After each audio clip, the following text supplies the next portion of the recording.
जी। तो मकसद कहने का ये कि हम जो मौजूदा सिनेरियो में बात कर रहे हैं, कराची पाकिस्तान से अलहदा नहीं है, कराची के हालात पाकिस्तान से अलहदा नहीं है। ये बशीर जान साहब ने एक जुमला कहा, मैं बड़ी तारीफ करूंगा कि जो पूरे मुल्क में जराइम है, चाहे वो बलूचिस्तान में हो, पेशावर में हो, लाहौर में हो, हर किस्म का जुर्म कराची में, क्योंकि ये मिनी पाकिस्तान है। और जब आप मिनी पाकिस्तान कहते हैं तो ये एक ऐसा आलमी जो एंट्रेंस बन चुकी है जिसमें कोई भी कहीं से भी मुंह उठाकर किसी भी जगह आकर किसी भी सतह पे शेल्टर ले सकता है। यहाँ क्या तालिबानाइजेशन नहीं है, यहाँ क्या ड्रग माफिया, लैंड माफिया नहीं है, पॉलिटिकल पार्टीज में क्रिमिनल नहीं है, मजहबी रहनुमाओं की क्या हलाकत नहीं है, शिया सुन्नी फसादात, इसके अलावा कौन कौन सी चीजें तो इस शहर में नहीं है। लेकिन आज जो मसला पाकिस्तान को दरपेश है, जो हमने उठाया है, वो सिर्फ और सिर्फ 3 एजेंडे। वो पहला एजेंडा है उसमें कि हमारी फॉरेन पॉलिसी के ऊपर हमारा इत्तेहाद, दूसरा एजेंडा मुल्क के अंदर जो खलफिशार और शोरिशें और साजिशें चाहे वो किसी भी कोने पर हो, और तीसरा इस मुल्क का माशी इस्तेकाम। आने वाले वक्त में फिर इलेक्शन करीब है, स्प्लिट मैंडेट 2008 में आप देख चुके हैं। ख्वाजा साहब एक छोटा सा, ख्वाजा साहब ब्रेक का कहा जा रहा है, लाइन पर रहिएगा, एक छोटा सा ब्रेक का कहा जा रहा है। ब्रेक के बाद आएंगे तो यकीनन ही आप हमारे साथ लाइन पर होंगे। और आपने जो जिस तरफ इशारा किया है, तो पाकिस्तान पीपल्स पार्टी की रहनुमा कौसर आमिर और बशीर जान साहब के सामने भी बड़े अहम सवाल आते रखेंगे। छोटा सा ब्रेक है, ब्रेक के बाद आएंगे तो लाजमी है हम बात करें पाकिस्तान की सूरत-ए-हाल और बिलखुसूस शहर कायद पे। खुशामदीद नाज़रीन, ब्रेक के दौरान भी हमारे अपने मौजूद मेहमानों से बड़ी अहम कराची की और मुल्क की सूरत हाल पे बात हो रही थी, पर उसके साथ साथ अहम बात हो रही थी ख्वाजा साहब जब कह रहे थे कि जो इत्तेहादी जमाती तो हैं हम पाकिस्तान पीपल्स पार्टी की, अवामी नेशनल पार्टी की या मुस्लिम लीग काफ के, पर उसके साथ साथ आप खुद देखें कि इस शहर में कौन से अनासर हैं जो इस शहर का सुकून बर्बाद कर रहे हैं। तो यकीनन इस सवाल का जवाब लेने के लिए मैं कौसर आमिर के पास ही जाऊंगा। कौसर, एक मुत्तहिदा कौमी मूवमेंट और वाज़ेह तौर पर वो कह रही है कि पिछले दिनों भी शहर के हालात खराब रहे शहर कायद के, और वो वाज़ेह तौर पे आपको कहते रहे कि इस पे आपके चंद लोग मुलविस हैं और हैं, उनकी निशानगी भी हुई। उसके बावजूद फिर बात वही हो रही है कि आज हम सवाल कर रहे हैं कि शहर कायद का सुकून कौन लुटाएगा। देखिए, मैं इसमें समझती हूँ कि हमारे लोग, देखिए हमारे लोग कहीं से भी नहीं है, हमारे तो अपने लोग बल्कि मारे जा रहे हैं। अगर आप देखें रिसेंटली, कल की मैं बात ले लूँ, हमारे एक पार्टी के 93 के PS 93 के प्रेसिडेंट को गाड़ी से उतार के उसकी गाड़ी जला दी और उसको मारा गया। तो आप मुझे ये बताएं कि हर रोज या हर हफ्ते में हम कितनी लाशें उठा रहे होते हैं अपने कारकुनों की। इस तरह से MQM के मुत्तदा भाई लोग भी उठा रहे होते हैं, ANP के भाई भी उठा रहे होते हैं। तो मैं समझती हूँ कि कोई, हम किसी को इल्जाम नहीं ठहरा सकते, कोई नहीं चाहेगा कि इस मुल्क के अंदर अमन खराब हो। और इस हवाले से मेरे कायद आसिफ अली ज़रदारी साहब रिसेंटली वो खुद IG से मिले और IG को स्ट्रिक्ट इंस्ट्रक्शन दिया। हालांकि होम मिनिस्ट्री का काम होता है मिलना, लेकिन सदर साहब खुद मिले इस बार और उन्होंने खुद इंस्ट्रक्शंस दिए। बाकायदा टास्क फोर्स बनाने के लिए कहा गया, बाकायदा इसके अंदर कहा गया कि आप लोग मिलकर अमन संभालें। इस हवाले से हमारे जो CM साहब वो जगह जगह गए, उन्होंने इतनी लॉ एंड ऑर्डर की मीटिंग्स हेल्ड की।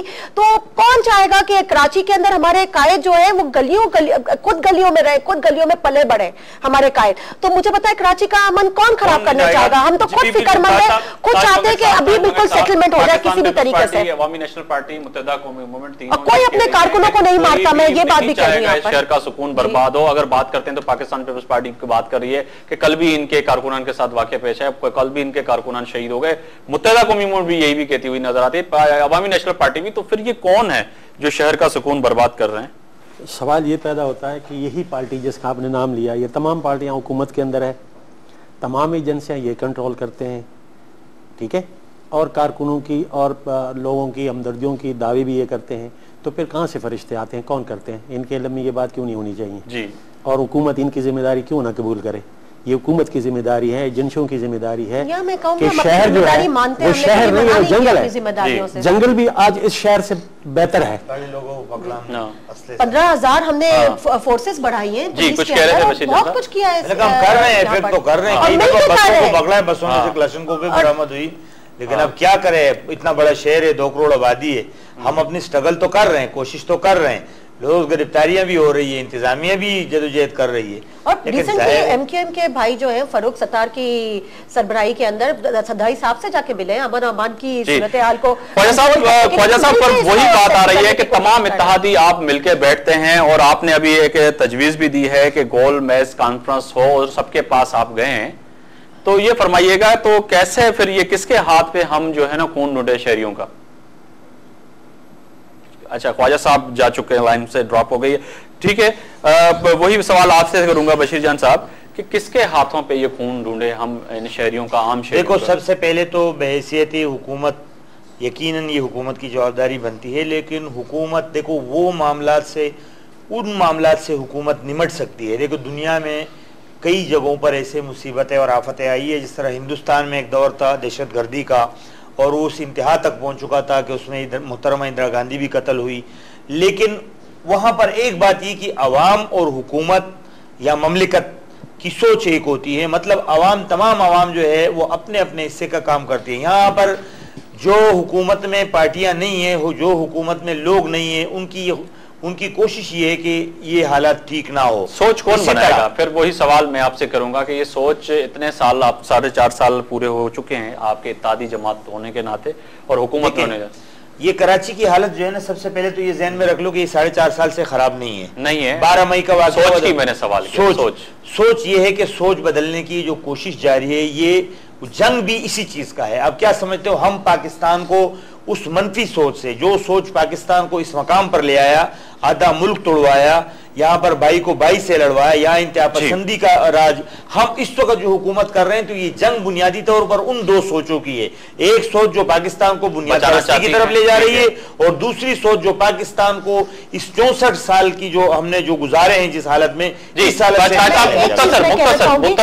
शायद बात है कि जो अब गोल मेज कॉन्फ्रेंस हो रही है, और इस तरह की कॉन्फ्रेंस होनी चाहिए, और अपोजिशन के जो लोग हैं जो लेग पुलिंग में बिलीव करते हैं, इंस्टेड ऑफ ये कि लेग पुलिंग करें, बदलेगी, मुल्क का साथ अपने फायदे के लिए और सियासी फायदे के लिए मुल्क को नुकसान। देखिए, ये जो गोल बेस कॉन्फ्रेंस की दावत दी गई है एमक्यूएम की जानिब से, तमाम पार्टियां एक साफ नियत से, खुलूसी दिल से इसमें शिरकत करें और मुल्क के आइंदा आने वाला जो नस्ल है उसके लिए, पाकिस्तान की बका के लिए और पाकिस्तान में नफरतें ख़त्म करने के लिए ये सियासी पार्टियों का ही किरदार हो सकता है और सियासी पार्टियों का ही जिम्मेदारी है। क्यों कि मुल्क के खजाने भी इनके हाथों में है और मुल्क की तकदीर भी इनके हाथों में है। बहुत शुक्रिया, बहुत शुक्रिया करेंगे तो इंशाल्लाह। बहुत शुक्रिया ताज बंगश साहब, कोसरा आमिर और बशीर जान साहब और ख्वाजा अजहर साहब का बहुत शुक्रिया। पर बात वही आ रही है कि जिम्मेदारी सियासतदानों की है, आने वाले वक्त में जो है इनको तय करना है कि कराची के साथ साथ पाकिस्तान की जो मौजूदा सूरत हाल है, यकीनन ये इलेक्टेड नुमाइंदे होते हैं और जमहूरी प्रोसेस को ही चलाते हैं और इनकी ही जिम्मेदारी बनती है कि मुल्क को ये सही राह पे ले जाएं। यकीनन आपके सवालात जो हमारे सामने थे वो हमने रखे पाकिस्तान पीपल्स पार्टी, अवामी नेशनल पार्टी और मुत्तहिदा कौमी मूवमेंट के सामने, और यकीनन ही आने वाले दिन हमें उम्मीद है कि शहर कराची का सुकून कुछ बेहतर होगा और पाकिस्तान ताहयात इस दुनिया के नक्शे पे कायम और दायम रहेगा। मुझे दीजिए इजाजत, अल्लाह हाफिज।